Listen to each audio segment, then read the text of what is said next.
Well, welcome everybody. We're excited to have this webinar today, and it's a collaboration with FSC New Zealand with ourselves at SCS to bring a more holistic view of FSC controlled wood and certification to all of you as attendees. So our attendees today will be coming from existing certificate holders, organizations that may be considering becoming FSC certified, or expanding existing programs to be able to source controlled wood from New Zealand. There are consultants on the line. We also have auditors and people getting into the certification field. So welcome to everyone. We have attendees from New Zealand, first and foremost, where this risk assessment and webinar is focused on.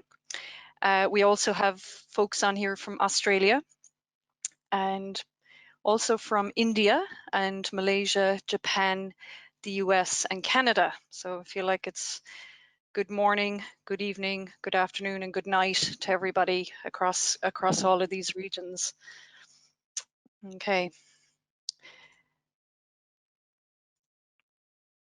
So let's get into it. So the purpose of the webinar is exactly what's here on the slide. It's to provide practical tools to navigate FSC controlled wood and the FSC Centralized National Risk Assessment, which is a CNRA for New Zealand, and understand its context.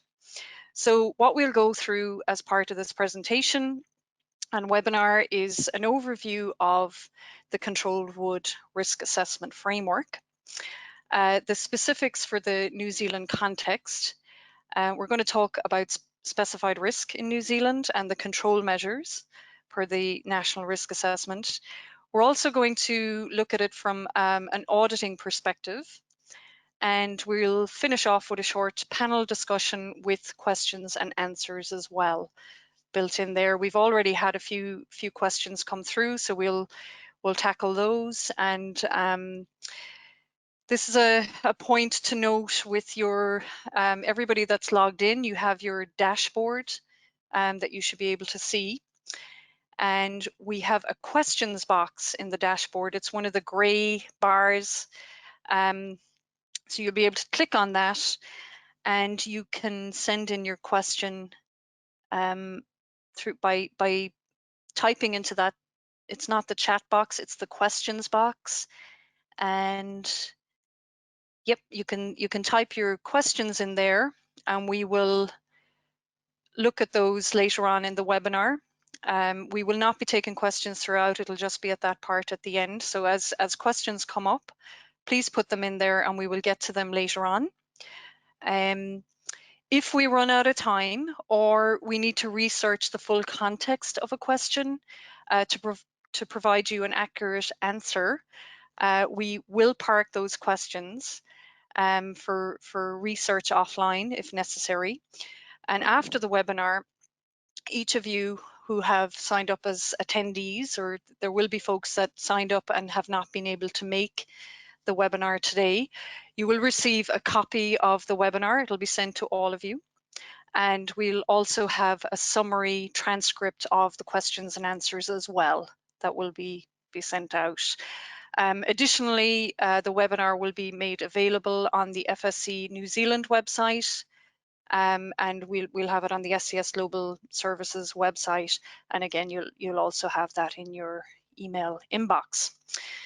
Okay, so we've the purpose of the webinar sorted. So let's move on now and meet some of the other folks that are on the line here today to help with this presentation and provide different perspectives and knowledge from their aspects. So Craig, do you want to start off there with an introduction? Sure, absolutely. Thanks for that wonderful introduction yourself, Chiara. Thank you everyone for joining us today and participating in this webinar. It's going to be hopefully very, very valuable, a great resource for everyone. My name is Craig Kenny. I work for FSC New Zealand. I've been doing so since about June 2018.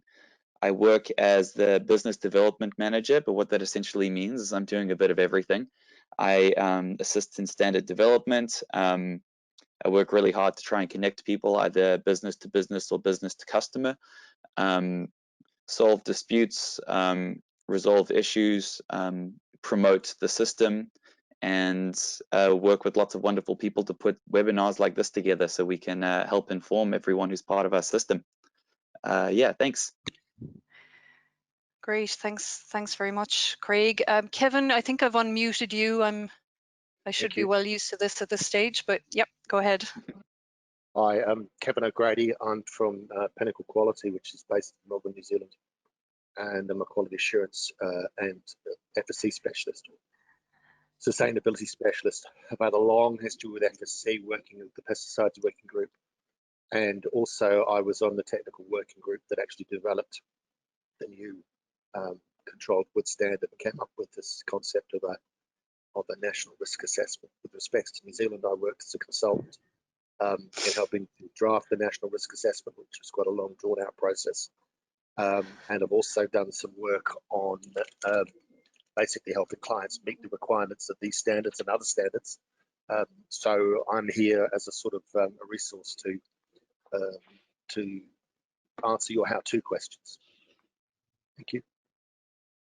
Great, thanks, Kevin. Nick, do you want to?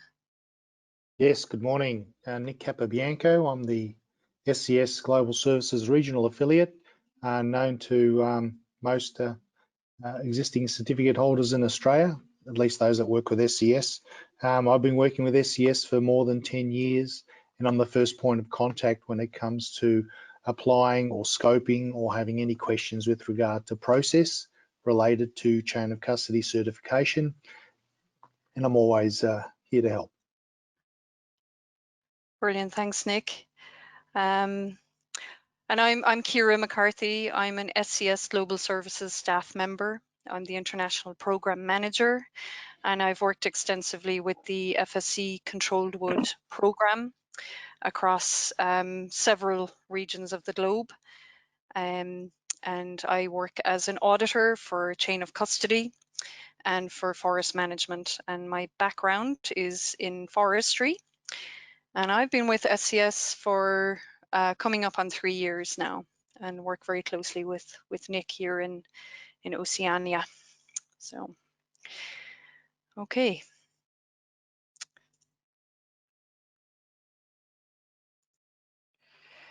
All right, Craig.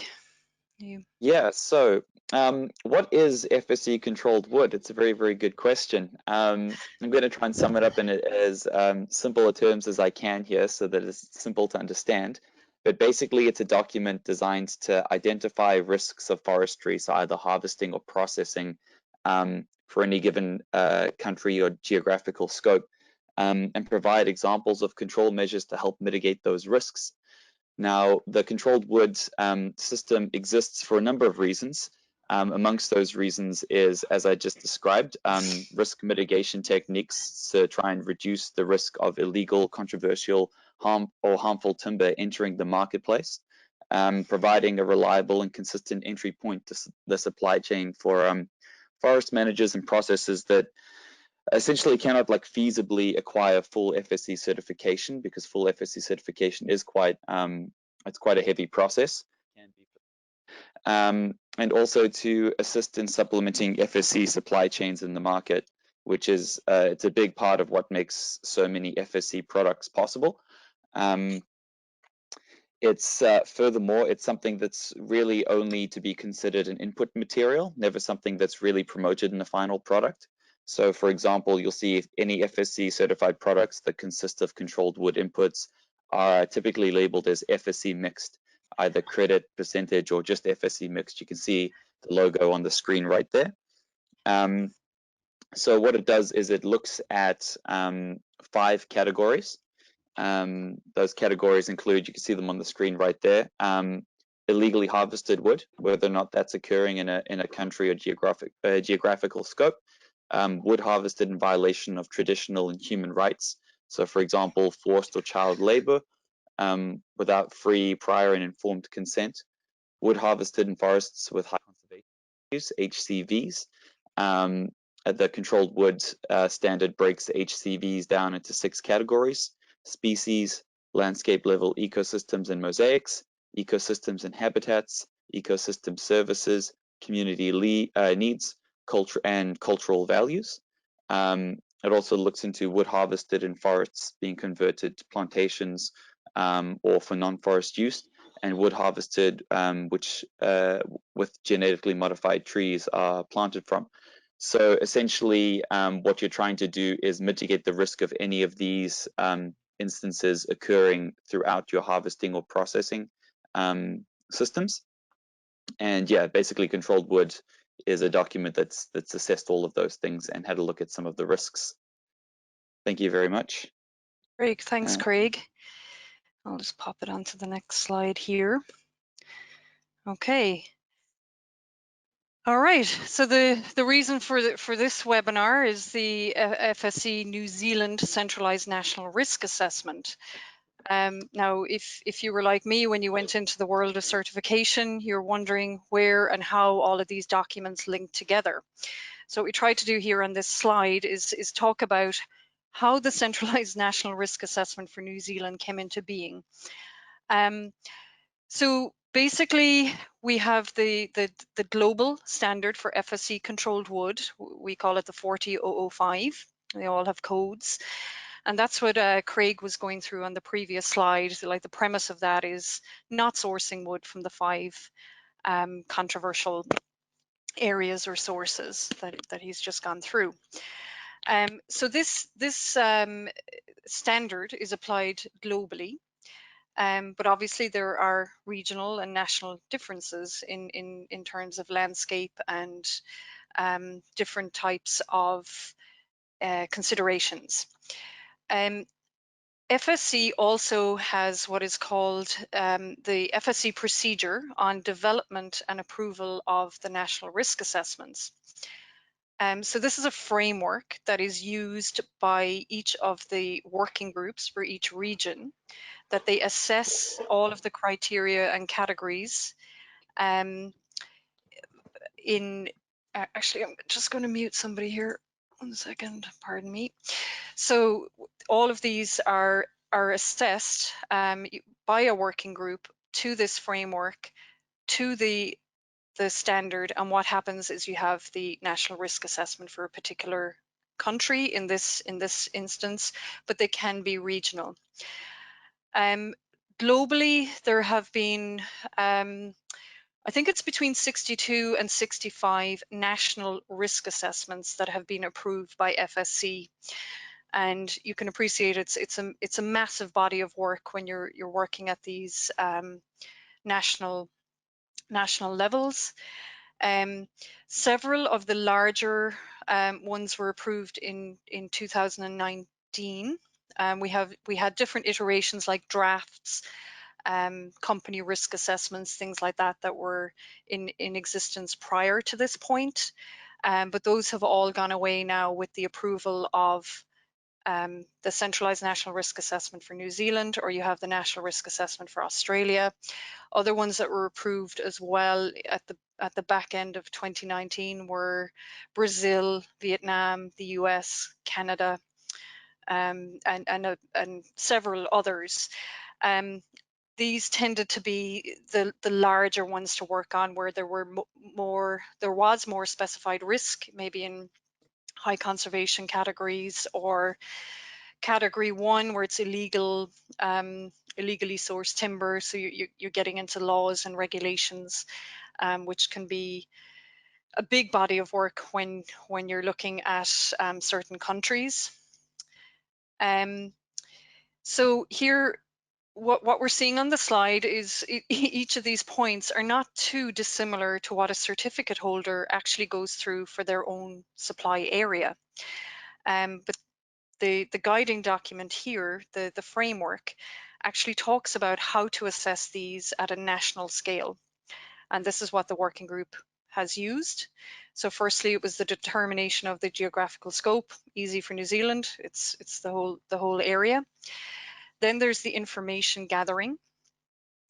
Then we have determination of scale for homogeneous risk designation, which means that all the low risk is put together, all the specified risk is put together, and these are typically mapped.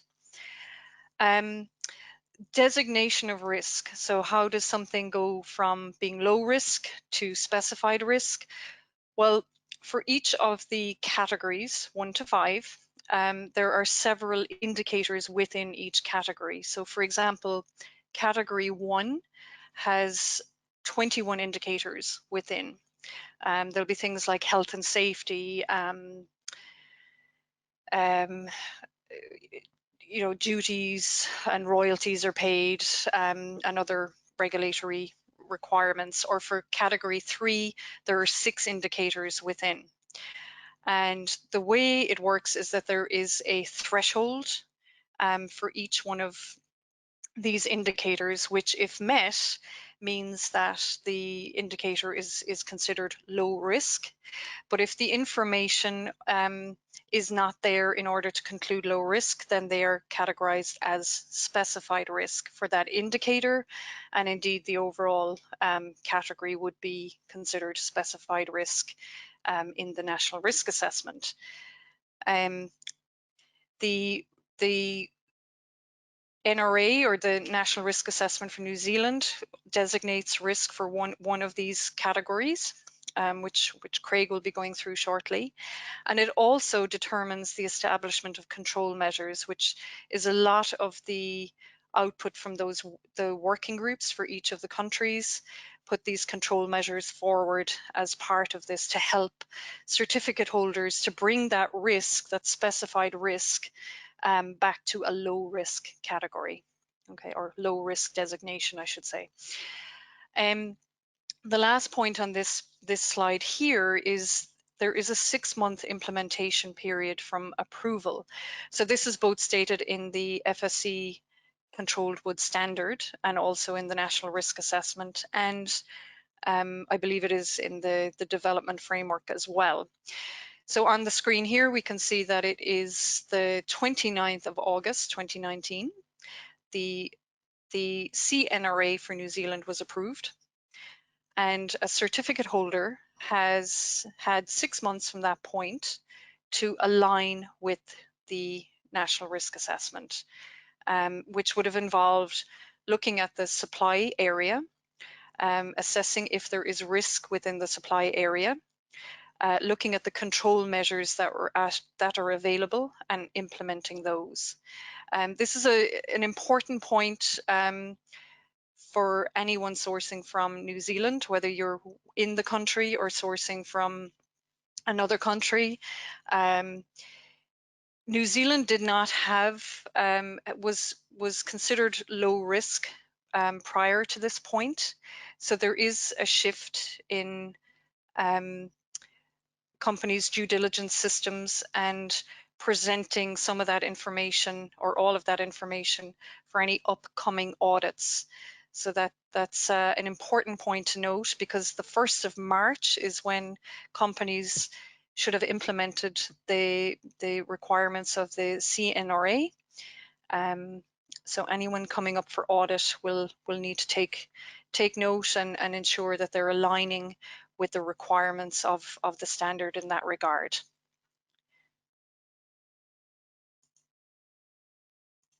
Okay, so here we have the risk assessment framework acknowledgements.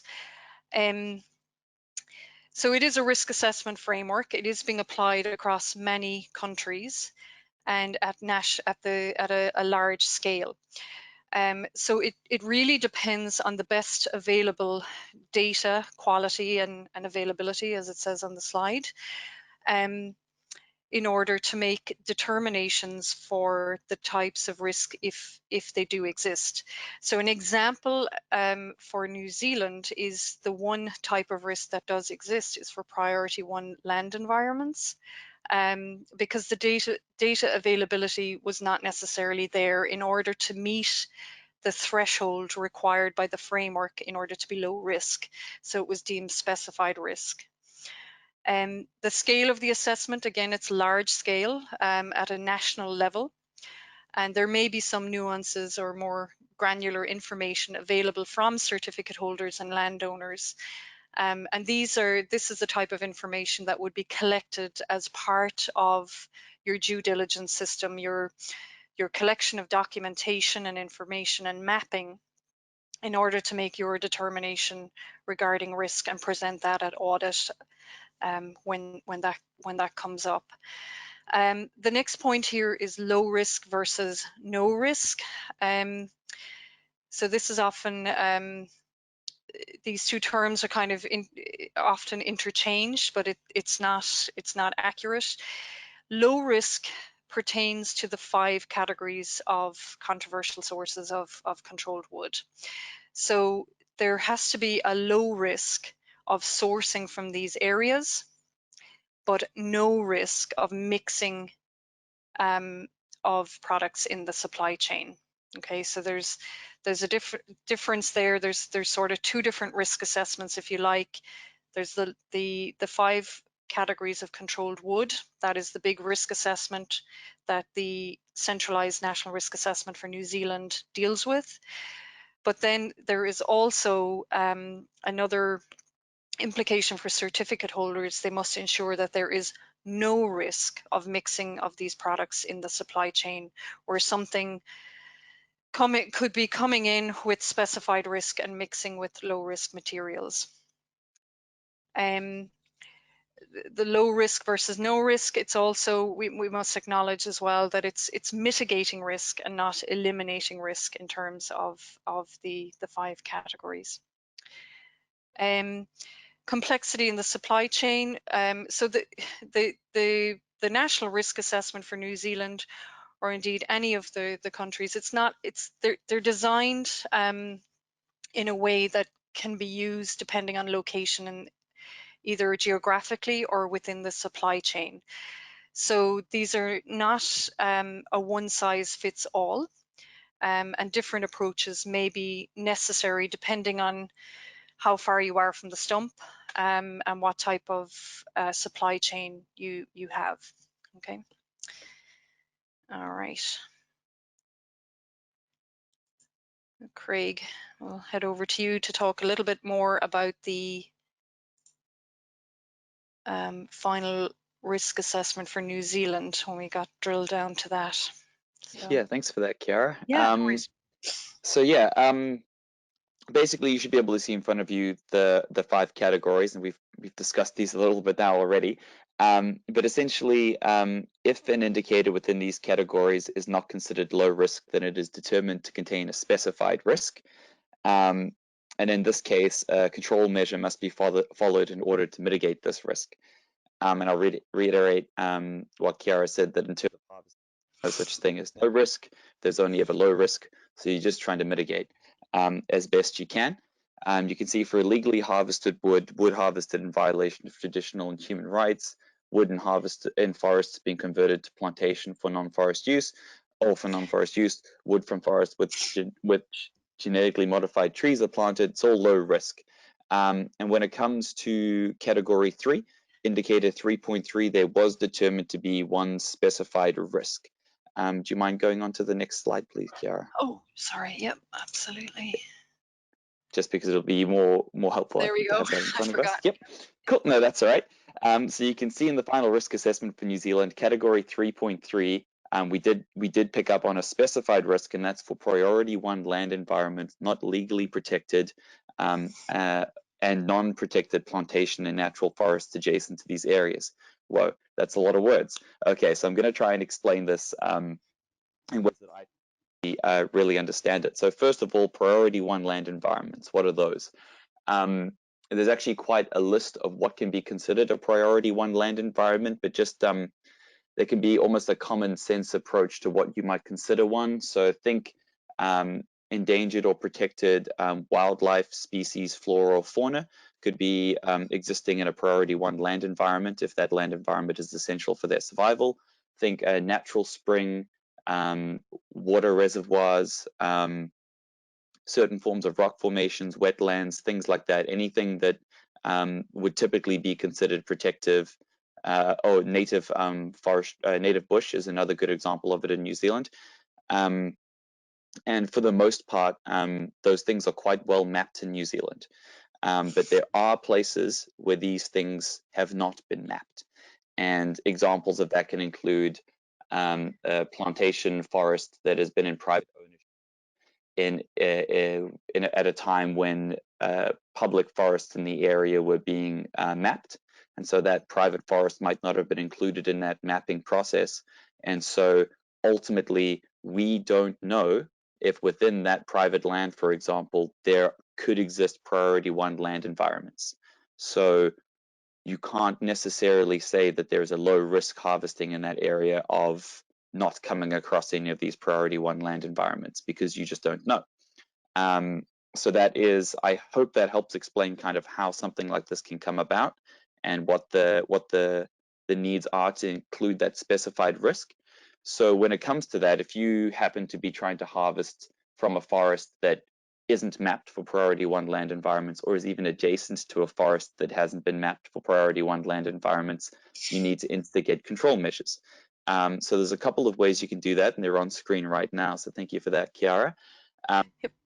But basically, for areas, I'll read these out, then I'll see if I can break them down or summarize them. So for the areas containing priority 1 land environments, not under legal protection and not protected plantation forest and natural forest adjacent to these areas, you require evidence of local authority biodiversity mapping assessment and a protection strategy in the relevant planning documents. And they need to confirm HCV3s are identified and protected in the sourcing area. Or consultation with an expert confirms a HCV3 assessment has been undertaken and there is a low threat to any identified HCV3, or the HCV3 are effectively protected. And that they go into more detail in Annex E of the specified document you can see on the screen over there. So what this basically means, you can sum it up as if an area falls under one of the categories of not being mapped for 1 land environments, and you suspect that there may be some nearby or within it, you just have to map those and document those. And once you've done so, if you do identify any of these high conservation values within it, show that you have a plan that will effectively mitigate the risk of these being harmed or damaged in any of your harvesting activities. It's like I said, there can be a lot of words in here, but they just go into a lot of detail. But ultimately, if you look at it from that perspective, it should hopefully help you understand kind of where this document's coming from and what it's trying to achieve.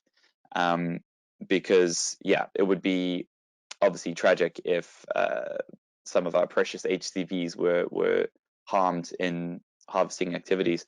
Really comes down to it that it's quite simple. Thank you, Chiara.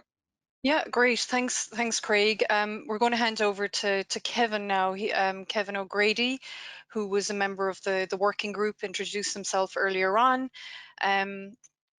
to talk a little bit about some of the tools at a high level that are available to certificate holders to use to be able to assess these landscapes.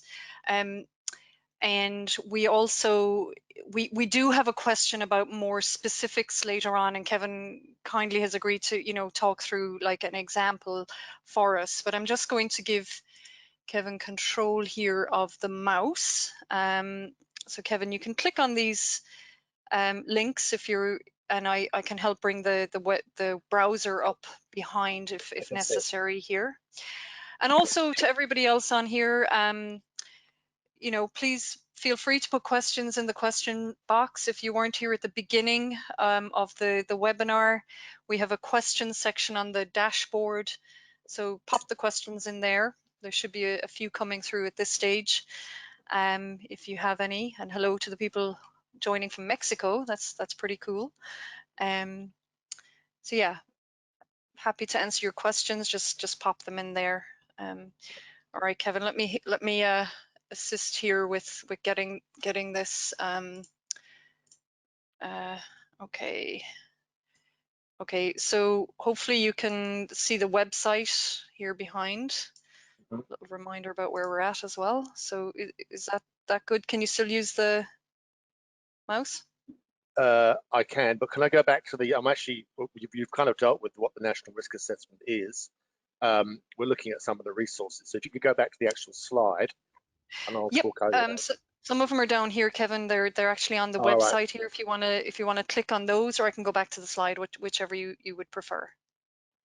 Okay, let's go All back to the right. slide, please, because I got some of these I've got Sure in other thing. places. Thank you. You So got it. Yep. No problem. just reiterating.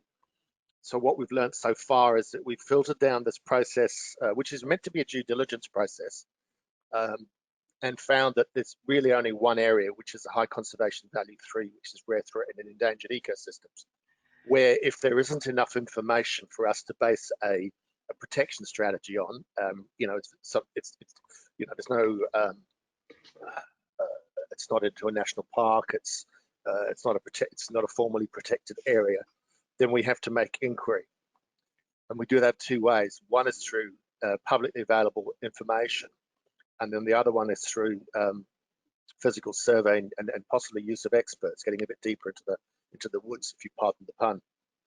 So the actual controlled wood risk assessment for New Zealand talks about some of these resources, but I'm just going to illustrate what you need to do in order to meet this. Now, I'm not really talking to the likes of Timberlands Limited and PanPac and all those sorts of people who are probably on the call, because you know how to do this. This is what you do anyway. When you're doing a harvest plan or an establishment plan, you go straight to the publicly available maps and overlays to look for these values, so your planning can take them into account. That's why you're FSC certified. I'm talking to the smaller guys, or the group that are just trying to want to take some controlled wood off their properties and maybe aren't familiar with this approach. So every time you're doing something that usually harvest, where you're going in to take wood, you need to know if there's any values, ACV values, that you need to protect. Now, in New Zealand, and definitely in Australia, there are loads and loads of publicly available maps and overlays. So just have a look at some of these. So I'm just going to click on this one. It becomes. So here we got the land care research, which has got this LENZ, and then I can't actually physically go onto this because you've got to log in and all that sort of stuff, but you'll get the layers that you want. Okay, now I'm going to talk this as a fly over the target exercise. And later on, when we get the panel discussion, I'll do a specific exercise to show you how it might work. So there's the LENZ. How do I go back, Kieran? How do I go back? There you go. And there are other resources like am I doing this all right? Control, click. There we go. And then there's other large scale maps and overlays where you can use that to drill down. Now, if I can do this, probably can't do it sort of by taking control of the mouse, but you can look in here areas which are obviously core areas for environmental controls, and that's a first big flag. So the whole eastern side of the country's got those sorts of areas in it. You can call up the area you're in. You can make you can put layers on it to see if there are protected areas, or if there are, for example, coastal areas which are protected, and you can start to drill down in that way. If you have once you've done all that, you will be able to get some, say, well, we've got wetlands and we've got this and that, and then the question is, how do you protect them? And then the answer to that is ask someone, or if I'll show you later on in the example, there might be regional plans for the protection of wetlands. You've got to work out what they are, basically, and also talk to people about the prescriptions. Now, I'm going to use the word experts here because the standard does, but people have taken that to mean that, oh, if you don't have the publicly available information, you've got to employ an ecologist to do all this work. No, that's not necessarily the case, because the people who put this stuff together, the people who put the regional plans together, which have got clear guidelines on how to deal with, for example, a wetland, or a riverside or whatever, are experts. So they're the experts you're using. But when you get into, you haven't got that information and you start to look at things. Again, it doesn't have to be, look, we've got to employ an ecologist as well. We've got some strategies to do that, and I'll go through that in an example.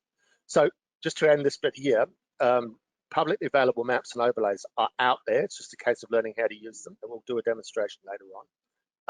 And if you have to go down to do ground truthing and all that sort of stuff, most of the forestry companies here will have people who've got, you know, they can identify a tree, they can identify a plant, they can actually have a look at the condition and say, well, this particular area of remnant vegetation has got a degraded understory and not particularly many overstory trees, so it wouldn't necessarily be high conservation values.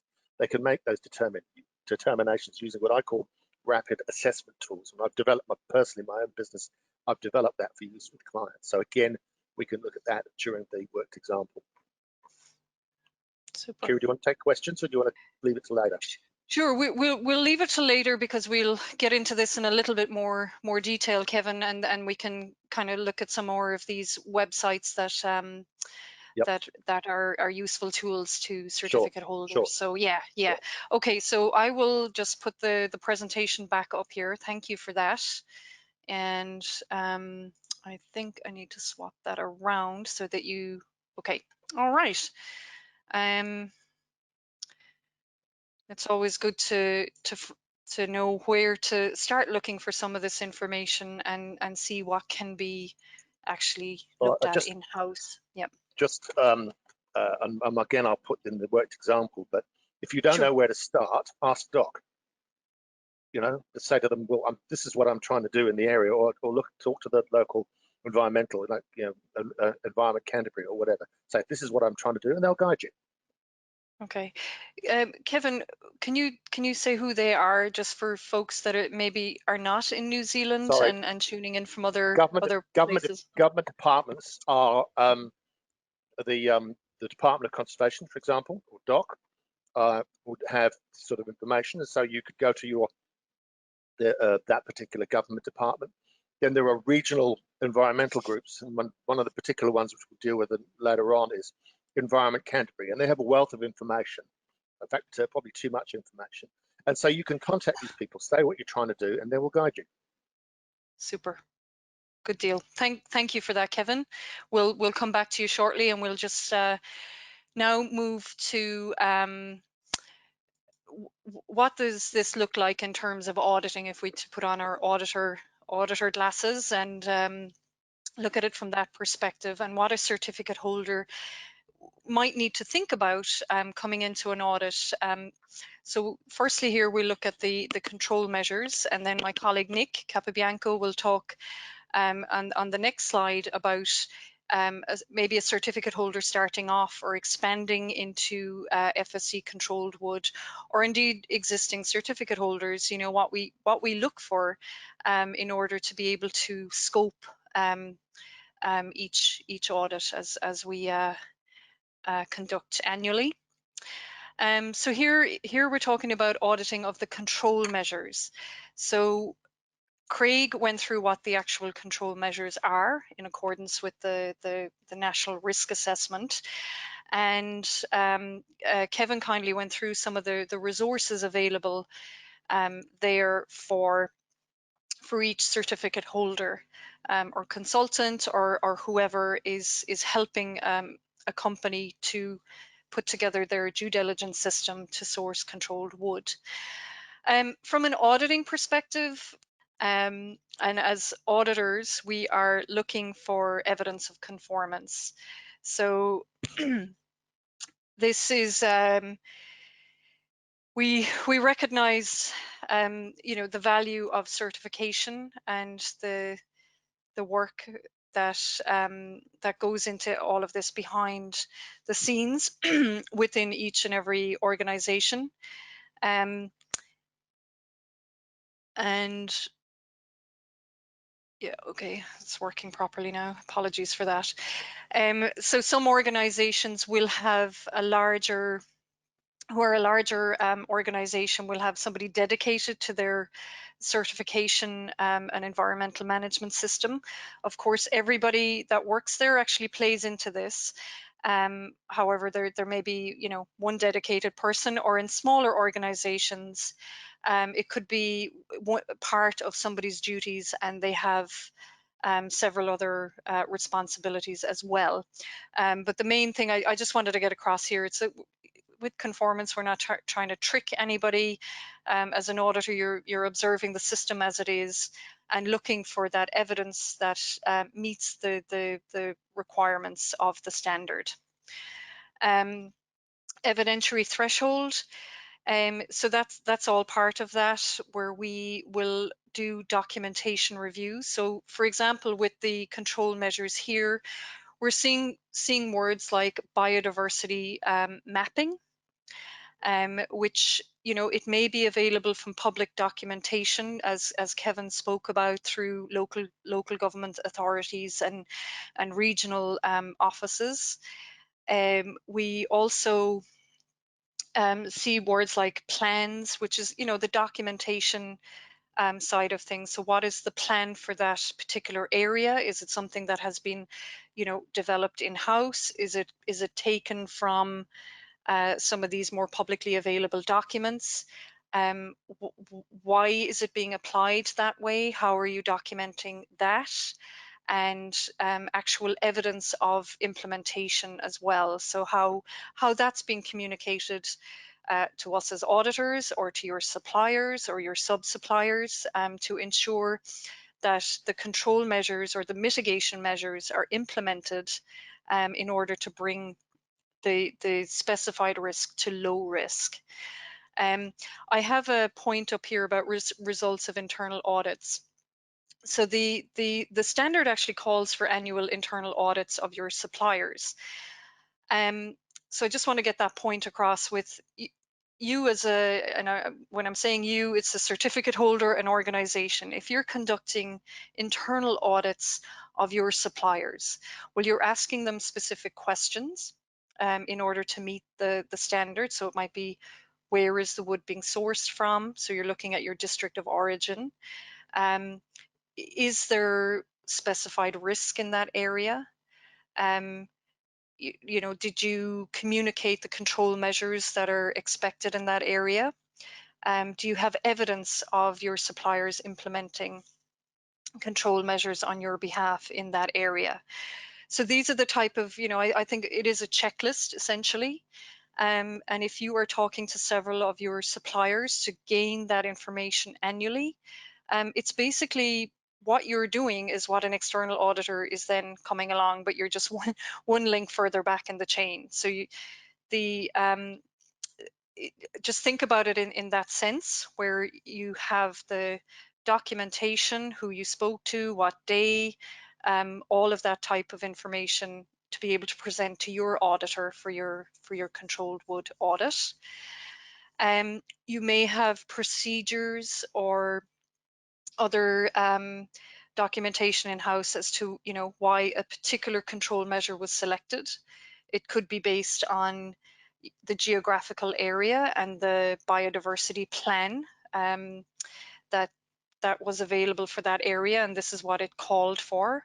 Or you may have engaged with an expert, and we will talk about experts as well later on in the questions and answers section, because we have a variety of organizations in terms of size and resources. So we'll talk a little bit more about that. Like hard evidence here is the biodiversity mapping and the plans. So that's documents. There may be references to that. It may be part of your procedures, but again, it's demonstrating that you have control of your supply chain, and so that, and you're confident that the product being sourced is not coming from an area of specified risk that hasn't been mitigated. Some of the tools as well we use in auditing control measures would be supplier or field verification, which may or may not be required. I think it largely depends on the type of organization and maybe position in the supply chain, whether supplier verification, which would be maybe an interview or a supplier visit, or field verification, which may be necessary to go down to the FMU level. It may not be necessary also, but it's certainly a case-by-case determination at a scoping level as to what is required. The ideal, of course, is that everything could be presented through documentation, but sometimes if control measures are very field-based, in order to verify that you're in conformance, then it is necessary for an auditor to actually visually assess that. But again, with this supplier verification, field verification, these may be things that you conduct as well in-house as part of your internal audits.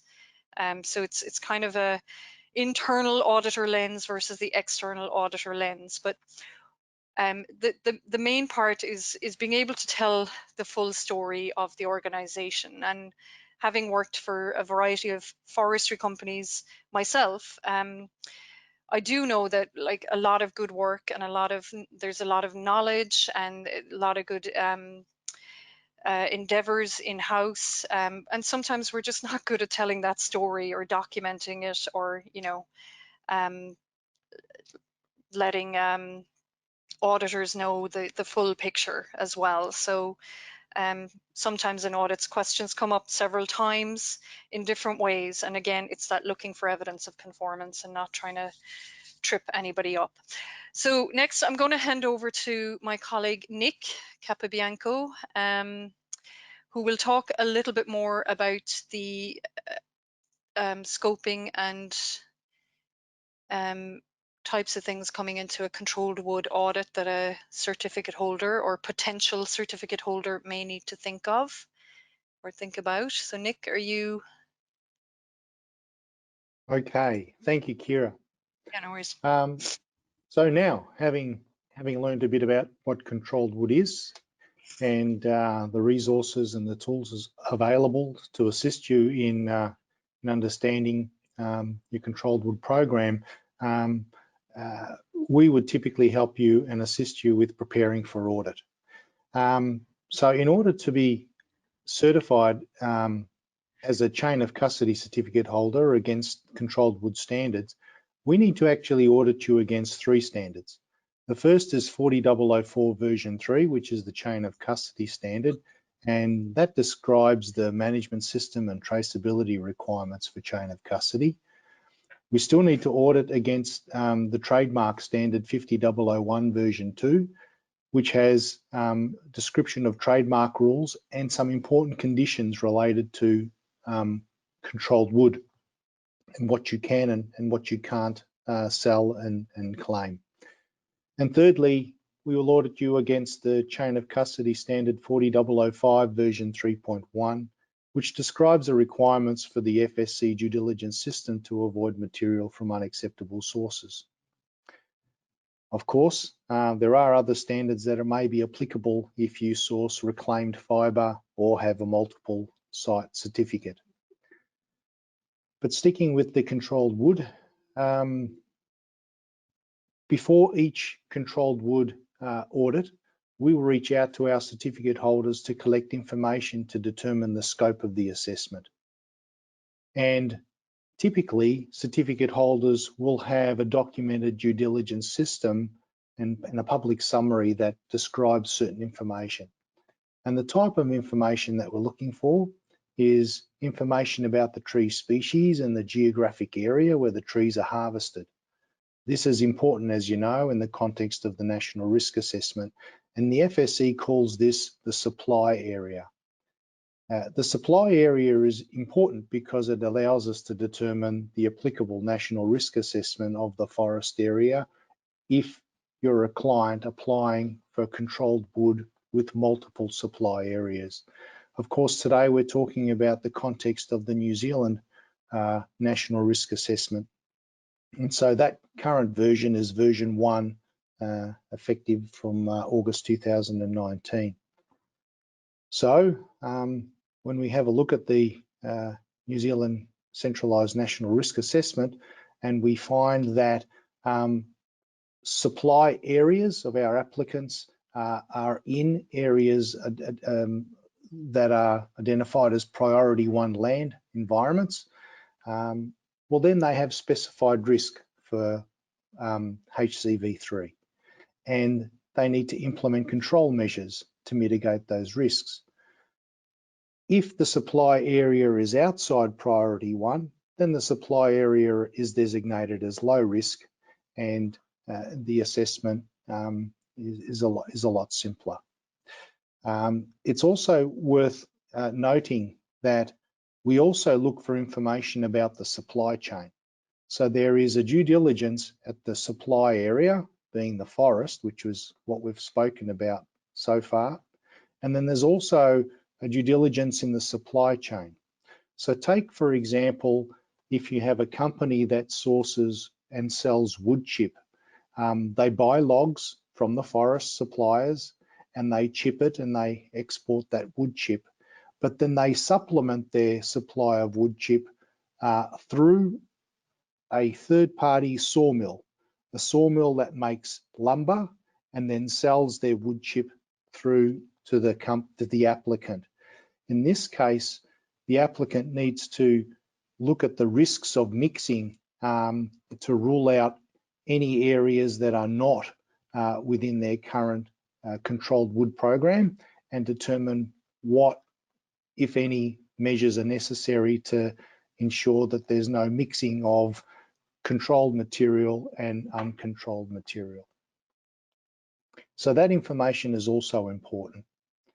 And then once we have that information about the species, the area of supply and the supply chain, we may apply sampling techniques to assess and audit areas of the controlled wood program and or intermediary suppliers.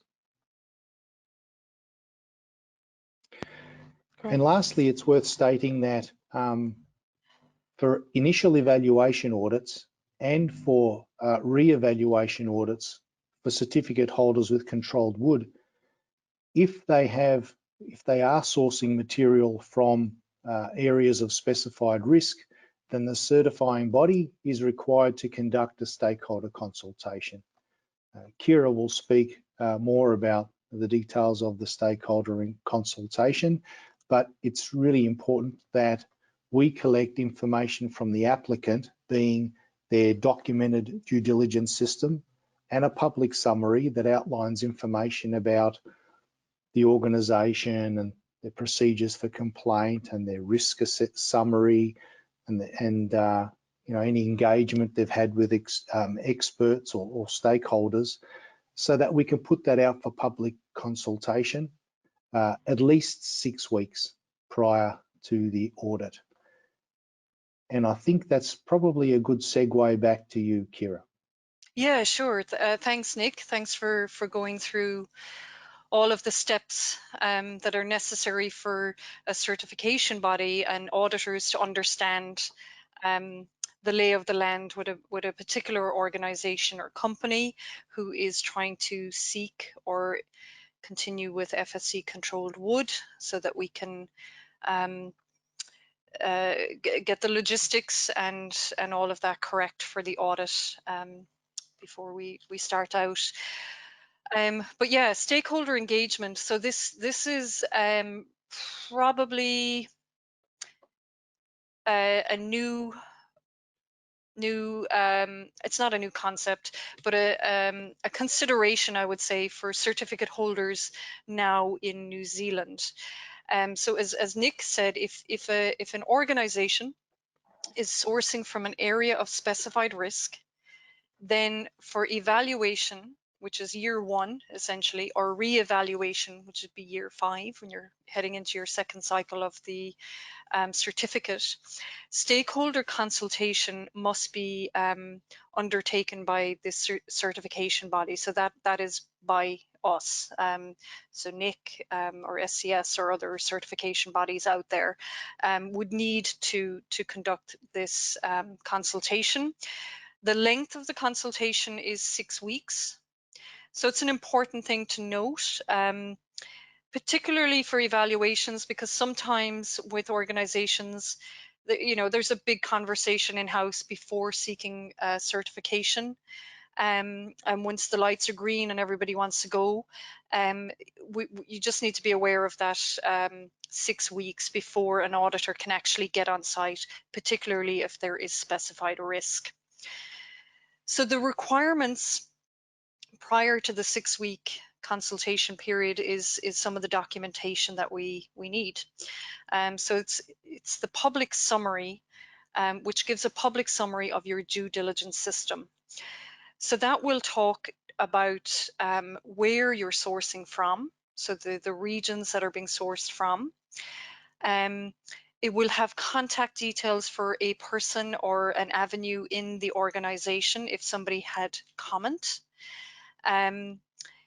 It will also have details of what the specified risk is in the supply base or your supply area, the region you're sourcing from, and what control measures you have put in place in order to bring the specified risk to low risk. So these are all, this is all information, as you can imagine, all of us, you know, we're a member of the public and we get this consultation. So these are the things we need to know. Where the wood is being sourced from, what the risk is, what the organization is doing about the risk, and if they had any, if they needed to make contact with you as an organization, that there is information on the public summary for them to make contact with you. So all of that is in section 6 of the Controlled Wood Standard. It goes through all of the requirements on there for your public summary. However, the consultation period is actually conducted by the certification body, and the comments come, there's 2 types of comments. One may go back directly to the organization through that public summary document, which might be, you know, just a query or something like that, which you as an organization would keep a document and you know, let an auditor know how that was dealt with the response to the consultation that you had. But for an auditor, what we will be looking at is comments that have come back into us as a certification body. Now, these comments are confidential, so it creates this other avenue for members of the public to be able to have their say in the operations or the seeking of controlled wood and ensuring that the requirements are met. Now, sometimes the comments are positive, sometimes they are cause for more assessment as part of the audit. So the comments come in, they are given to the auditor, and the auditor will make them part of the audit, the assessment on site. Again, they're confidential, so the organization will not know who the comments came from or the extreme details of the comments either, for that matter, so that it can't be traced back to whoever, so the confidentiality is maintained as part of that. After the audit, once the audit report is finalized, there is another public summary that gets put up on the FSC database. So along with the organization's certificate holder public summary that you've given to us to conduct the stakeholder consultation, the auditor also writes a public summary of the audit, which goes up on the FSC database for anybody to look at. The comments are addressed in there, but again, confidentiality is maintained, and it is more in, I would say, general terms, but still answering the concerns or acknowledging the positive comments within that summary that goes up on the website. So there are 2 public summaries, one made by the organization and one made by the auditor, and both of those annually will go up on the FSC database, which is where they're made public. Okay, I think that's it on stakeholder engagement. But again, this would be a new step for organizations if you're coming into re-evaluation this year. The certification body will make contact with you ahead of time and ask for a list of stakeholders.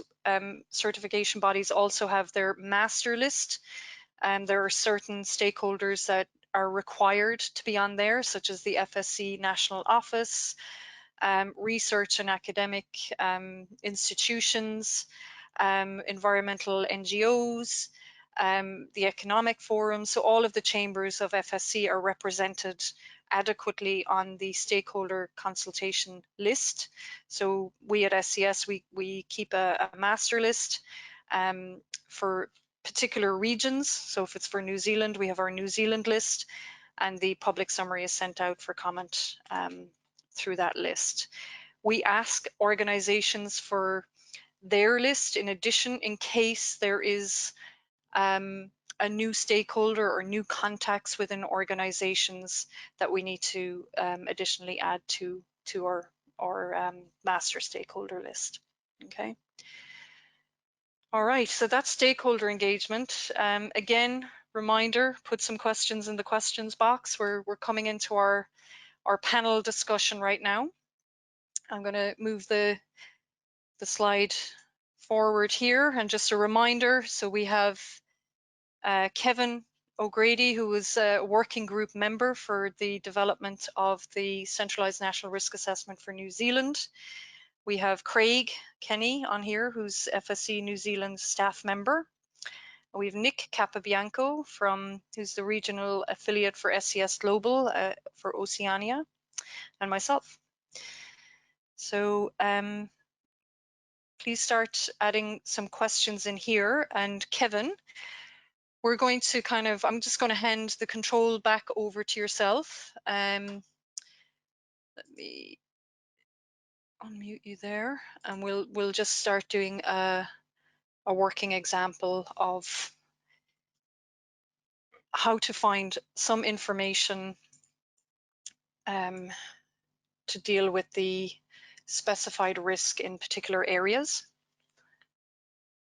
Kevin, I can't hear you, so let's make sure you're muted.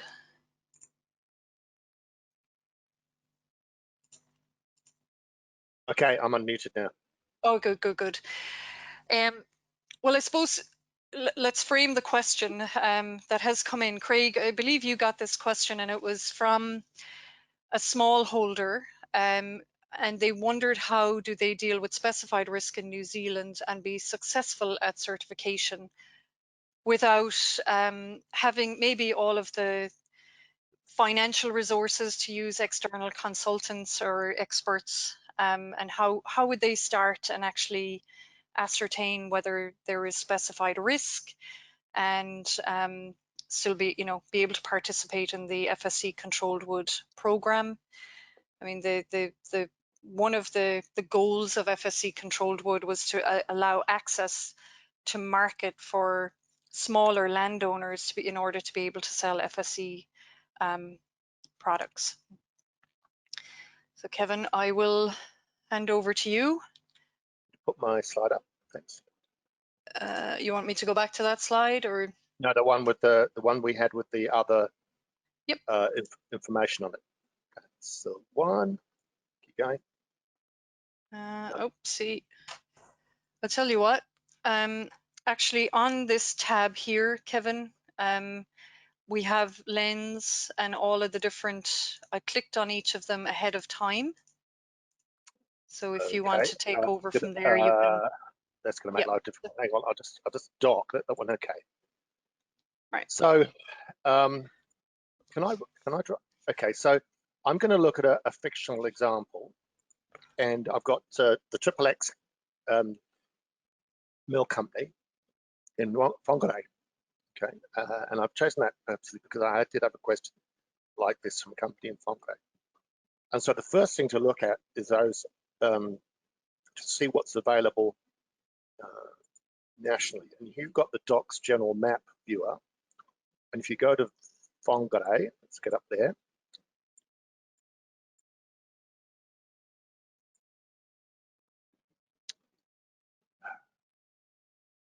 Not too far.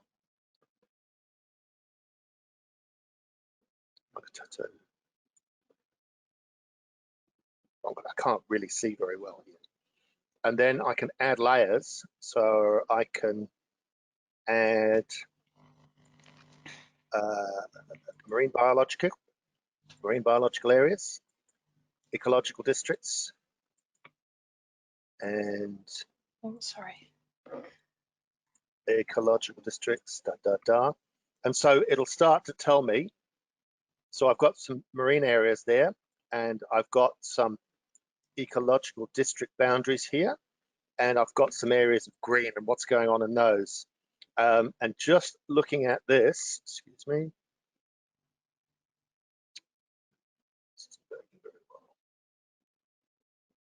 it can tell me what areas I'm in. And it can give you a more detailed description of the area. So you could go to people and say, I'm in this area, which is called the Whangarei Biological Region, Eastern Northland. It's got a reference. Doc can tell you what information they have on that area, for example. Now, the next thing you might do is look for more detailed information, natural homes, Northlands. See if I can see this off this very small things I've got here. So let's have a look. No, not that one. So Kevin, DOC works for all of New Zealand? Yeah, the Department of Conservation, the national, as the name suggests.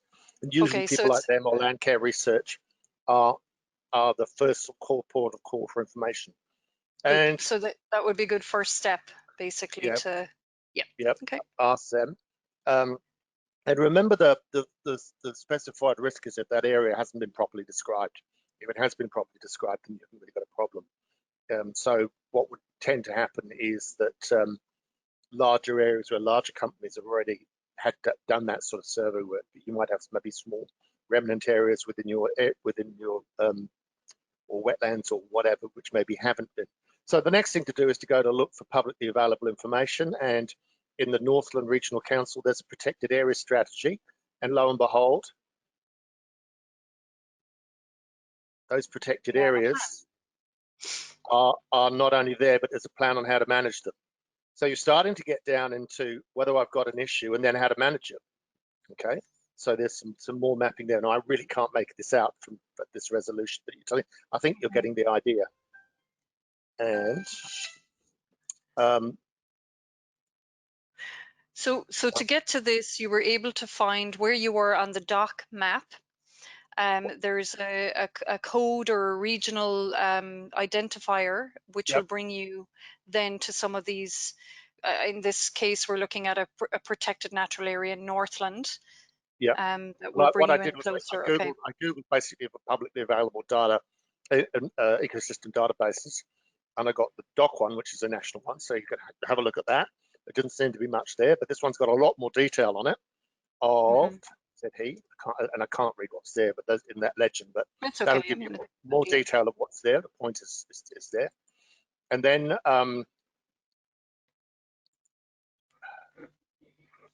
there might be other sources of local maps available. I'm going to try and have a look. Oh, you have to accept, I think.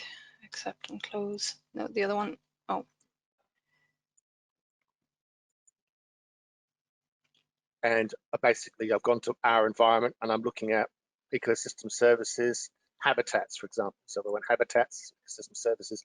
There's loads of layers that I can look at there. So, and again, I can zoom into the particular area that I'm looking at. Okay. Now, another point whilst I'm making this is that, so this company who are millers who would be having the chain of custody certificate and all that, almost certainly aren't doing their own harvesting. They'll be looking for a contractor. And Nick brought this out during the phase about due diligence and talking with your suppliers. Your suppliers might be contracted harvesters who you would expect to be doing this harvest planning. So you're actually not necessarily doing it yourself. Someone possibly with more experience is doing it as well. In some cases, the mills do it themselves, and in some cases, the mills are also their own harvesters, but very rarely. And then the other thing that I can see what we've got here. If you went to other areas, Breamhead Conservation, Canterbury Maps. Where's Canterbury Maps? Right over here?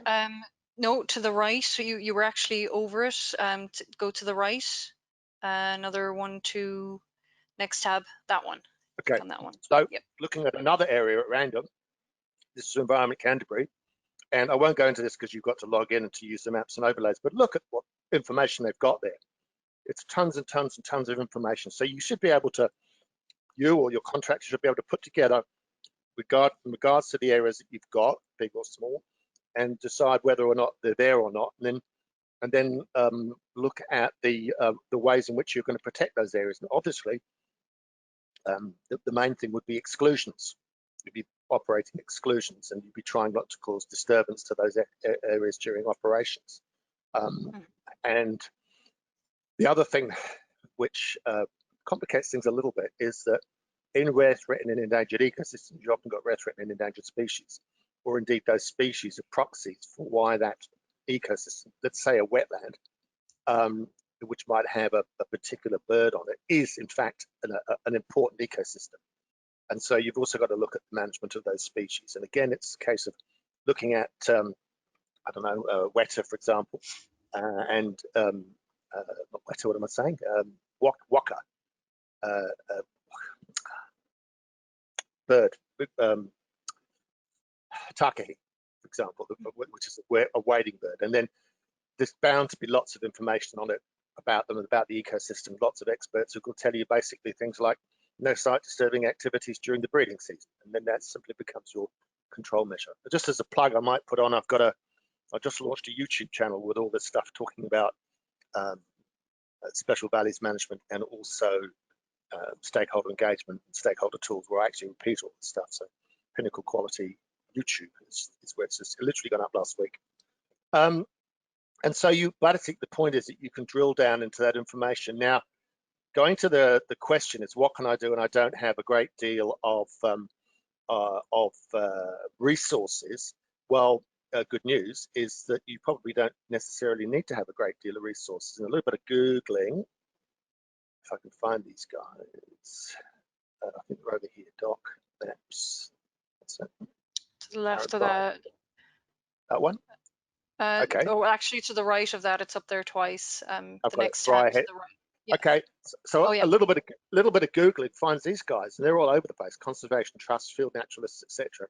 People with skin in the game in this. We're back in Whangarei now, in this area. And just before I came on, I rang up the contact, a guy called Adam, and he said, no, we've got volunteer ecologists who'd love to do this sort of thing. So you don't actually have to. And he's like, university types and or he himself, who's the ranger, who got the ability to do those sorts of evaluations for you. So what you might do is you might go onto that area, having identified it. It's a wetland or whatever, or it's a remnant vegetation area, and you'd say, well, it's greater than 2 or 3 hectares, so it's got some values. You might make an assessment of the understory to see whether it's been disturbed by grazing or whatever. And the overstory to make sure it's intact, and you might make an assessment that yes, that's potentially a high conservation value remnant, or you might say, look, it's significantly degraded. I don't consider it to be a high conservation value remnant, and therefore exclude it. So, and then if you need help, if you decide yes, it possibly does have high conservation values, but I don't have the ability to do that, then there are these people around who can give you the help. And obviously, as far as the standards concerned, you've got to basically make a note of when you use these people and their expertise. So my point is, it doesn't have to be onerous at all. It doesn't have to be onerous. Really helpful. That's good. That's good. Okay. Thanks, Kevin. Well, I suppose on that point there of experts, because there had been a related question to this, is like, oh, do we need to? So I'll just take control of the mouse here, and I wanted to go into the. Well, I'm going to have to. So I will.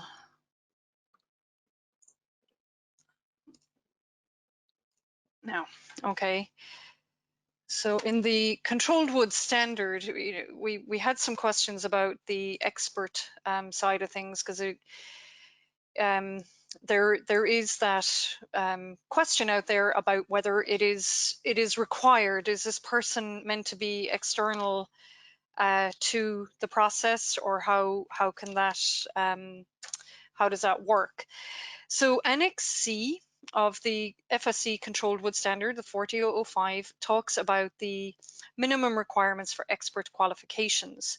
And also, while I'm on this page, I might as well point out the Annex B minimum requirements for stakeholder consultation as well. So if in doubt, go back to the standard, and it usually will either spell it out in the standard, or it will refer to another document like the National Risk Assessment.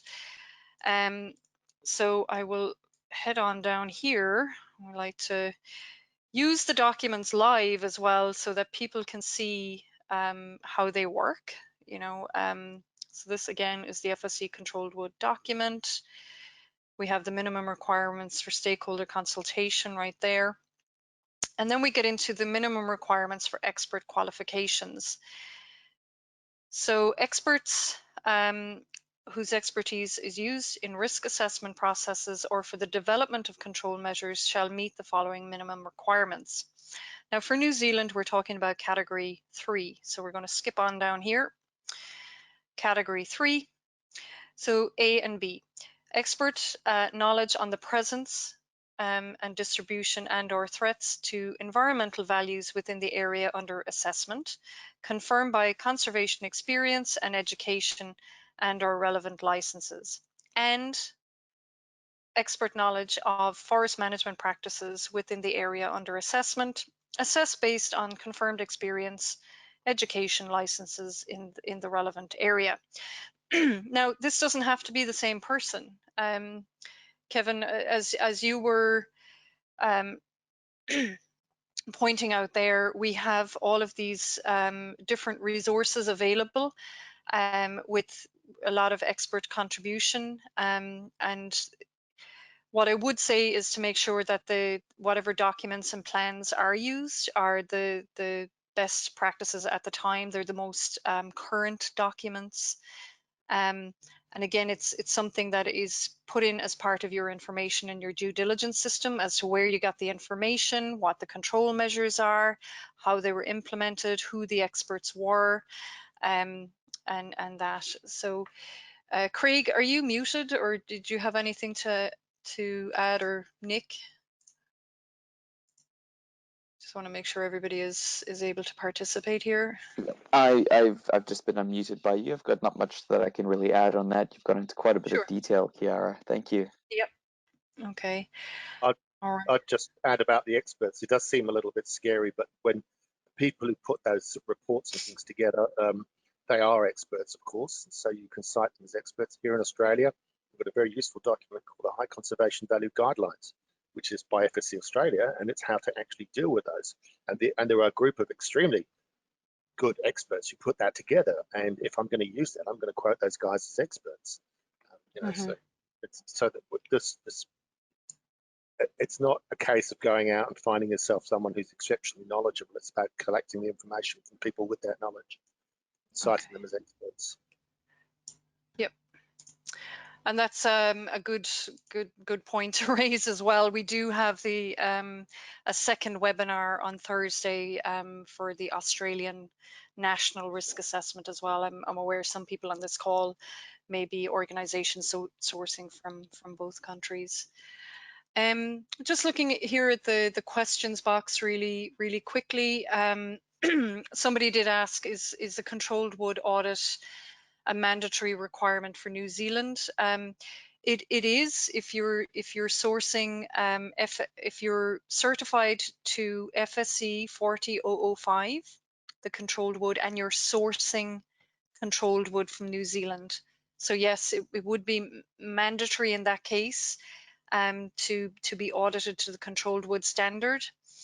And secondly, the National Risk Assessment now for New Zealand, it was approved on the 29th of August 2019, and it had a 6-month implementation period, which means that from the 1st of March onwards, it has to be used in your controlled wood program.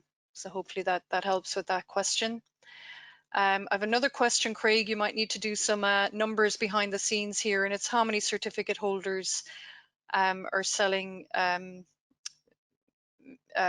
FSC mixed products in New Zealand. That might be something we'd have to get back on. That might be a bit of research behind the scenes. It's something I could definitely find, but I wouldn't be able Yeah. to pull that out of my hat right now. Sure. And somebody brings up a very good point, and it's one that we've heard before and in several countries. So if I can kind of summarize the question here, it's that some companies who are their supply chain, they have suppliers and they'll have sub-suppliers and sub-suppliers. It's kind of like it can be a little bit like a spider web, and not being able to get the information from about wood origin from non-FSC suppliers.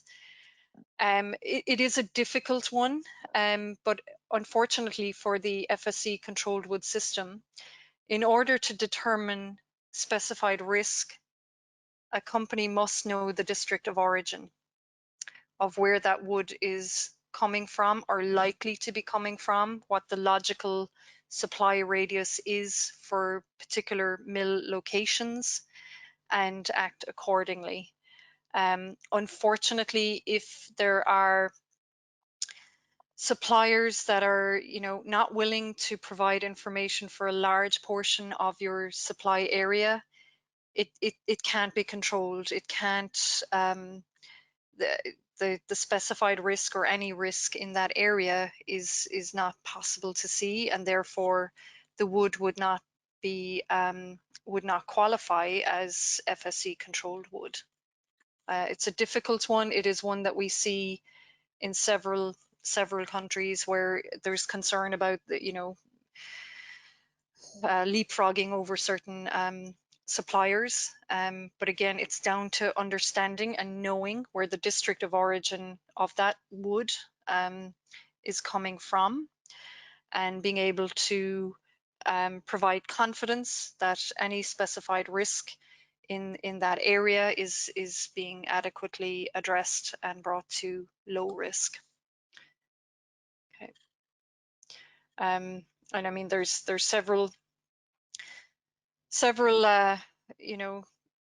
solutions to that. It's maybe more certification of smaller entities, etc. So, okay. Any other questions? We've had a few in the chat box. We've another one. Do I have to do I have to do stakeholder consultation every year? Does the certification body and confidentiality being a concern? Well, no is the answer to that. So as a certification body, it's only if there's risk in your supply area, and there is a stakeholder consultation happens at the evaluation audit, which is year 1, and the re-evaluation audit, which would be year 5 or 6, heading into the second round of certification. That's when the certification body would conduct stakeholder consultation.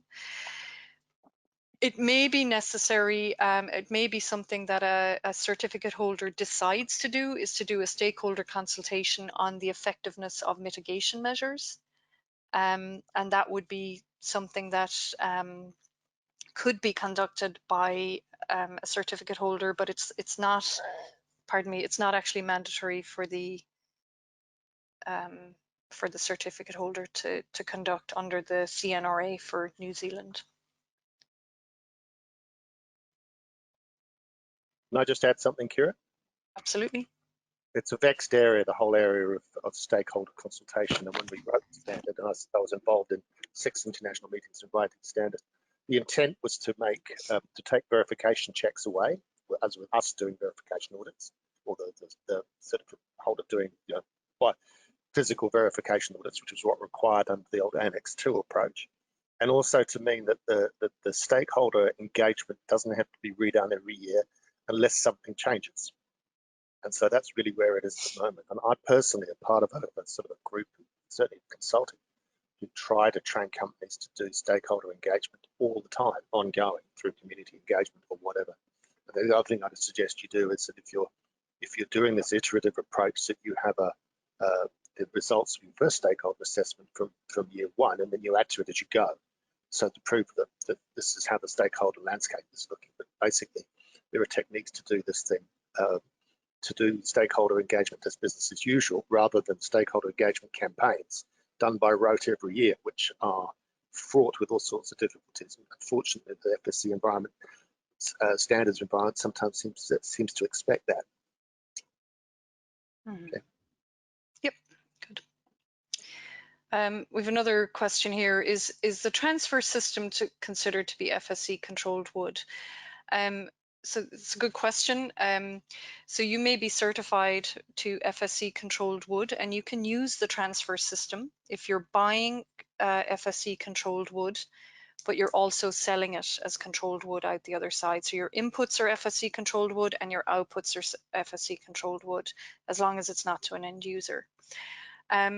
Typically what companies are on, if they are purchasing control or sourcing controlled wood, is they'll be on a credit or percentage system whereby the controlled wood is being mixed with FSC 100% or recycled material in order to make the mixed claim, and it is being sold out as that. Again, the reason for FSC controlled wood in the system is that there was a shortage of FSC 100%. And that's how this mixed claim was made. So it's FSC 100% certified wood is mixed with controlled wood, which is not certified wood, it's controlled.